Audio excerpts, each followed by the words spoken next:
जय श्री कृष्ण। आज हम सभी भादवा मास के कृष्ण पक्ष की चौथ, जिसको भादुड़ी चौथ या बहुला चौथ कहा जाता है, इसकी पावन कथा श्रवण करेंगे। तो आइए आप सभी अपना ध्यान चौथ माता के श्री चरणों में केंद्रित करें और इस पावन कथा का आनंद लें। प्राचीन समय की बात है, एक गांव में एक बुढ़िया माई और उसका बेटा रहता था। बेटा गांव की गायें चरा करके घर का खर्चा चलाता था। उसकी माँ चौथ माता का व्रत किया करती थी। वह भादुड़ी चौथ को चूरमे के 5 लड्डू बनाती थी। इसमें से एक चौथ माता के चढ़ाती, एक गणेश जी के चढ़ाती, एक हाथ का निकाल करके दान करती और एक बेटे को खिलाती, एक खुद खाती। एक बार अड़ोस पड़ोस की महिलाओं ने बेटे को भड़का दिया और कहा कि तेरी माँ तो चूरमा बना बना करके खाती है और तुझे केवल एक लड्डू देती है। लड़का यह सुनकर भड़क गया कि माँ, तुम तो चूरमा खाती हो और मुझे सिर्फ एक लड्डू देती हो, बाकी ठंडी रोटियां खिलाती हो।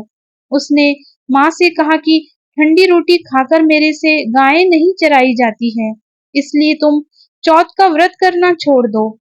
इस पर माँ ने कहा कि बेटा, मैं चौथ का व्रत तेरी सुख शांति के लिए करती हूँ, मैं चौथ माता का व्रत नहीं छोड़ सकती। तो बेटा दूर देश जाने लगा। तब उसकी माँ ने उसे रोकना चाहा, तब बेटा नहीं रुका।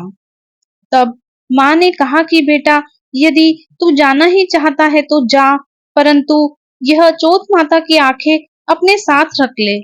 यदि तेरे पर कोई संकट आए तो चौथ माता का नाम लेकर के इन्हें पूर देना, तेरा संकट टल जाएगा। लड़का उन आंखों को लेकर देश दूर के लिए चल पड़ा। रास्ते में एक नदी आई।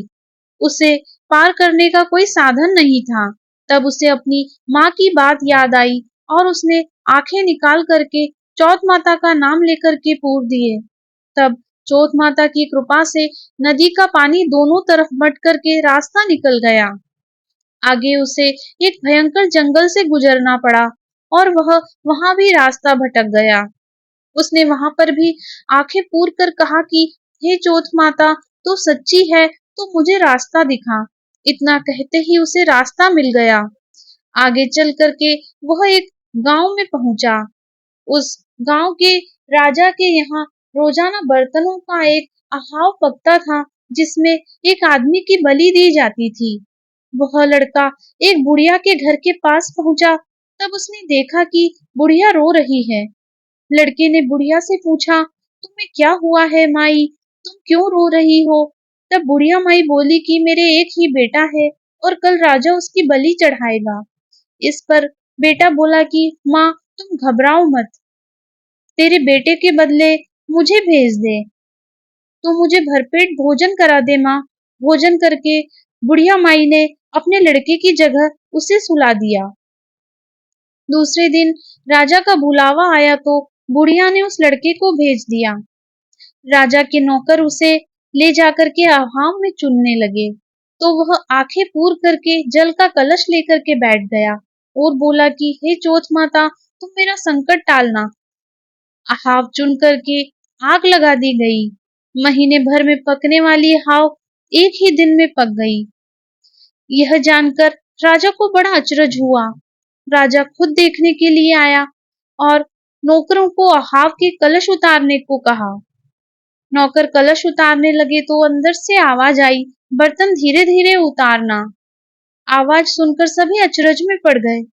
बर्तन हटाकर उसे निकाला और पूछने लगे कि भाई तुम कौन हो? तब उसने कहा कि मैं तो वही आदमी हूँ जिसको आपने अभाव में चुना दिया था। तब राजा ने पूछा, तुम कैसे बचे? तब उसने कहा कि मेरी माँ तो चौथ माता का व्रत करती है और मुझे चौथ माता ने ही बचाया है। तब राजा ने 2 घोड़े मंगाए। एक पर वह खुद बैठा और दूसरे पर उस लड़के को बैठा करके उसके हाथ पैर में जंजीर बांध दी और कहा कि यदि यह जंजीरें खुल करके मेरे हाथ पैरों में आ जाए, तभी मैं इस चौथ माता को सच्ची मानूंगा। लड़के ने आंखें पूर करके कहा, हे चौथ माता, अब तक आपने मेरी रक्षा की है, इस बार भी रक्षा करो। देखते देखते उसकी जंजीरें खुल करके राजा के हाथ पैरों में आ गई। राजा ने कहा कि तेरी चौथ माता सच्ची है। राजा ने अपनी कन्या का विवाह उससे कर दिया और बहुत सा धन माल देकर के उसे विदा किया। लड़का गांव के पास पहुंचा तो लोगों ने जाकर के बुढ़िया माई से कहा कि तेरे बेटे बहू आ रहे हैं। यह सुनकर वह खुशी से नाच उठी। बेटा उसके पैरों में गिर पड़ा।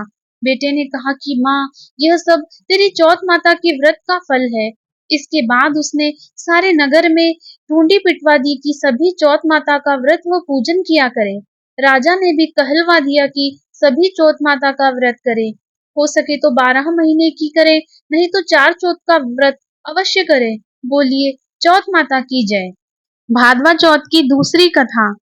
एक साहूकार के एक बेटा बहू थे। बेटा व साहूकार दोनों ही कुछ भी नहीं कमाते थे। बड़े बूढ़ों का जो धन था उसी से काम चलता था। जब भी बहू बाहर कचरा डालने जाती तब पड़ोसन उससे पूछती कि बहू आज क्या खाना खाकर आई हो। तब वह कहती कि ठंडी बासी रोटी खाकर के आई हूँ। एक दिन यह बात साहूकार के बेटे ने सुन ली। तब उसने अपनी माँ को सारी बात बताई और पूछा कि माँ, क्या तुम बहू को रोज गर्म खाना नहीं परोसती हो? तब माँ ने कहा कि बहू को तो मैं रोज ही गर्म खाना परोसती हूँ। तब बेटे ने कहा कि यह तो पड़ोसन से कहती है कि मैं ठंडी बासी रोटी खाकर आई हूँ। तब उसकी माँ बोली, बेटे मैं तो चारों को बराबर थालियां बना करके गर्म गर्म खाना परोसती हूँ। यदि तुझे मुझ पर विश्वास नहीं हो तो अपनी आंखों से देख लेना।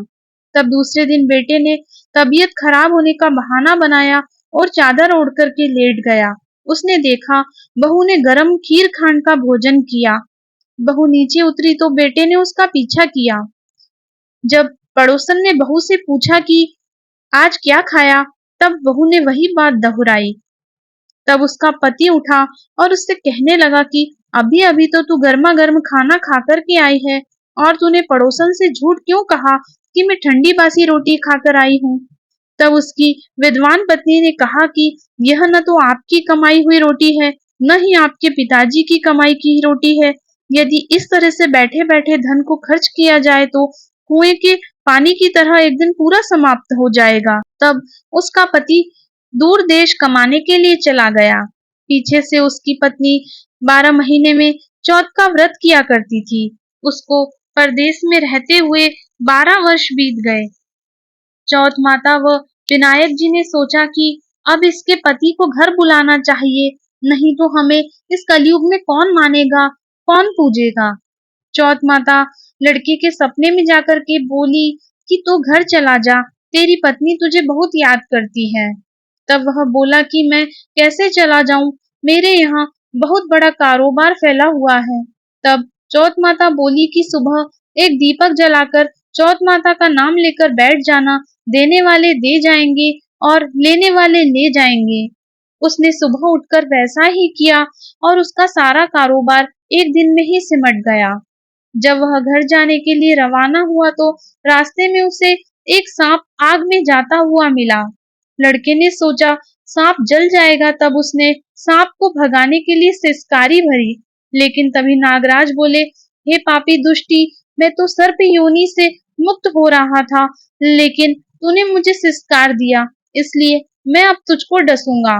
तब वह लड़का बोला, हे नागराज, तुम मुझे अवश्य खा लेना, मैं तुमको वचन देता हूँ। मैं 12 वर्ष बाद अपने घर सभी से मिलने के लिए जा रहा हूँ। कल रात तुम वहां पर आ जाना।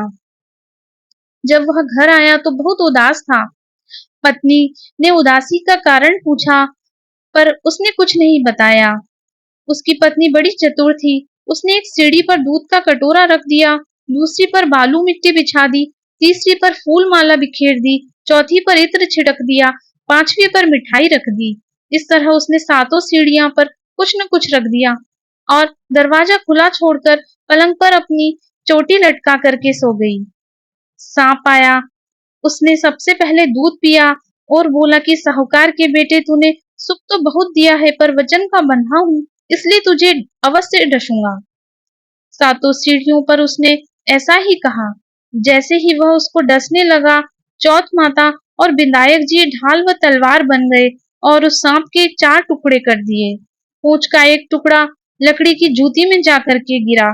सांप ने सोचा कि जब यह जूता पहनेगा तब इसको डस लूंगा। तभी वहां पर बहुत सारी चींटियां आ गई। उन्होंने कहा, यह स्त्री हमें रोज शक्कर व आटा खिलाती थी, इसलिए इसके पति की रक्षा करनी चाहिए। चींटियों ने उस पर हमला कर दिया और उसकी पूंछ को पोली कर दी। जैसे ही सुबह हुई, वहां खून ही खून हो रहा था। माँ ने सोचा, मेरे बेटे बहू को किसी ने मार दिया है, इसलिए वह चिल्लाने लगी। तभी बेटा बोला कि माँ खुशियां मनाओ, आज हमारा बैरी दुश्मन मर गया है। और पूछने लगा कि मेरे पीछे से मेरी दीर्घायु के लिए कोई उपाय किया था क्या? तब माँ बोली, मैंने तो कुछ नहीं किया।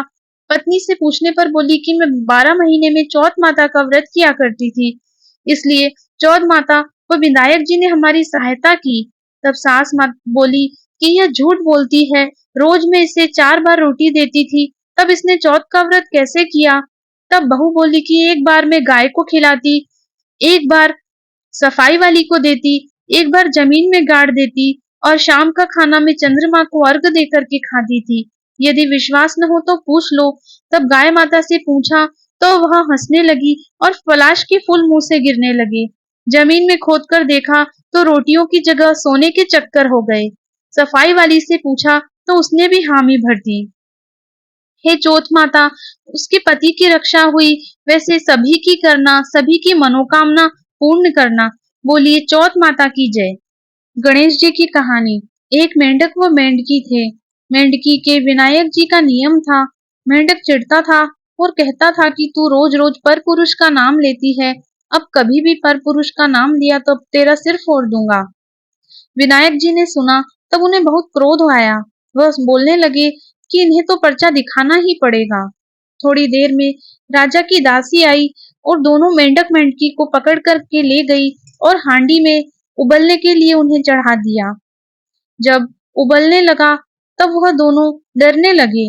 मेंढक बोला कि मेंढकी बहुत भारी कष्ट हो गया है, तेरे विनायक जी को याद कर, ऐसे तो हम दोनों मर जाएंगे। मेंढकी ने 7 बार विनायक जी का नाम लिया और कहा कि संकट काटो विनायक जी, ऐसा कह करके मन में प्रार्थना करने लगी। इतने में ही दूर से 2 सांड लड़ते हुए आए और सींग से हांडी में मारा। तब हांडी फूट गई और वह दोनों उछलते कूदते सरोवर की तरफ चले गए। अब तो मेंढक भी भगवान का भक्त हो गया। हे विनायक जी महाराज, जैसे मेंढक मेंढकी के कष्ट को काटा, वैसे सभी के कष्ट को काटना, सभी के कष्ट दूर करना, सब पर अपनी कृपा करना। बोलिए विनायक जी महाराज की जय।